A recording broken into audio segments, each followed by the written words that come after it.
So I want you to educate us around customization versus standardization. Is there a one-size-fits-all approach to designing facilities, or should each facility, as you mentioned, be uniquely tailored to the specific product, process, and client?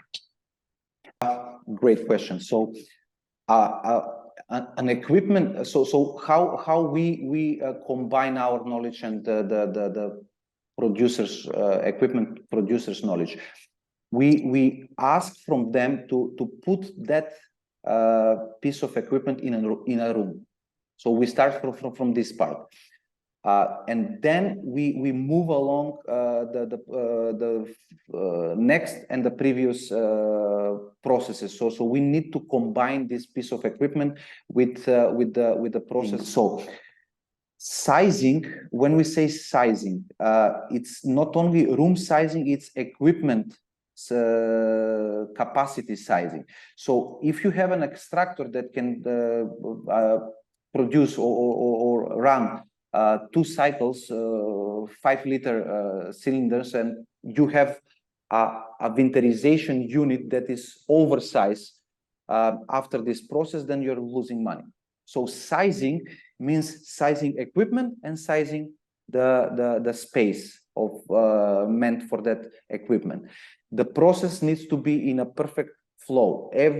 So we intend not to have we intend to have a unidirectional flow of the process and not to take the product back and forth through the rooms. Our knowledge, together with the vendors of the equipment knowledge, will save significant amount of money for the investor, but the investor needs to be prepared to source this equipment prior to starting the construction of the facility. This is not done in cannabis pharmaceutical production. This is done in any pharmaceutical production, because you need to fit in the equipment inside an area, and it's best to be done before the area is built.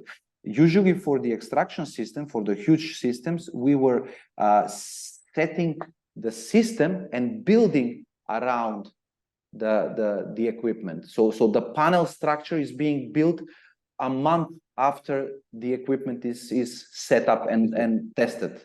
So I think that this clarifies a lot of things, because most of the investors that are participating in cannabis businesses, they don't come from cannabis, they don't come from pharma world, they have totally different area of interest, and they decided to invest in cannabis.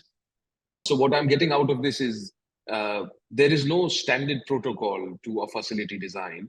There is things like the final product, the flow of the product, the size of the equipment, positioning of the equipment, based on the final product, what pre-processing is required, what post-processing is required, packing solutions, storage. And then, as you mentioned earlier during the conversation, that based on the scale-up plans, the layout for 2 5-liter facilities may be totally different. So all of these things, I feel there is no standardization, and it's important for everybody to go through the design process of designing a new facility.